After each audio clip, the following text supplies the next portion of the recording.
Саламатсыңарбы, кымбаттуу окуучулар? Жакшы эс алып, тазалык эрежелерин сактап, бүгүнкү сабакка даярданып олтурасыңар деген ойдомун. Анда силер менен кыргыз тил сабагыбызды баштайбыз. Бүгүнкү өтүлүүчү жаңы тема жоон үндүүлөр. Тилдин артка карай жыйрылышы менен жасалган үндүү тыбыштар жоон үндүүлөр деп аталат. Алар а, ы, о, у. Төмөнкү эрежени жаттап айтабыз балдар. 45-көнүгү хандарбыз жомогунун 3-бөлүгүн окугула. Текстке карата кандай сүрөт тартат элеңер айтып бергиле. Жашылчалар бирин-бири жетелешип, жалбыракка жашынып алышып, дыйкандан качып кетишти. Акыры өздөрү кыялданган, кулак угуп, көз көрбөгөн ээн жерге жетишти. Дарбызды хандыкка көтөрүшүп, куунак күндөр келди. Хандарбыз өз бийлигин күчтөп алгыча жашылчалардын ою менен болду. Кареги менен тегеренди. Бирок тойдун да эртеси болот деген тура. Баягы ак көңүл, боорукер, элпек көрүнгөн хандарбыз эми ач көз, кара өзгөй, кардуу хандарбыз болуп чыга келди.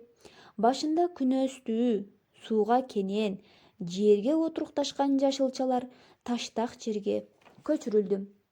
Окуучулар, анда силер менен төмөнкү сөздүктөр менен таанышабыз. Кареги менен тегеренди, айтканы менен болуу, жакшылап кароо, кулак угуп көз көрбөгөн, эң алыс, күнөстүү, күн нуру жакшы тийген жер, шимирүү, көп-көптөн ичүү. 46-көнүгү суроолорго жооп бергиле. Жашылчалар эмне себептен качышты? Алар кандай жерге келишти? Эмне үчүн хандарбыз алгаш жашылчалардын ою менен болду? Хандарбыз кандай өзгөрдү? Эмне үчүн? 47-көнүгү жомоктон 5 сөз таңдап алып, сүйлөмдөрдү түзгүлө. Жоон үндүүлөрдүн астын сызгыла. Суу сөзүнө түзүлгөн сүйлөмдү карайбыз балдар. Өсүмдүктөр суу менен азыктанат.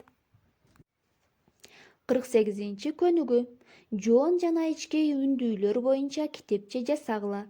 Ага ырларды, табышмактарды жазгыла, сүрөт тартып кооздогула. Окуучулар, биз бүгүн силер менен кайсыл теманы өттүк? Азаматсыңар, жоон үндүүлөр. Кайсыл жомок менен тааныштык анда балдар? Азаматсыңар, хандарбыз жомогунун 3-бөлүгүн окуп чыктык. Анда төмөнкү берилген тапшырмаларды аткарып, мага жөнөтөбүз. Кийинки сабакта көрүшкөнчө саламатта калгыла.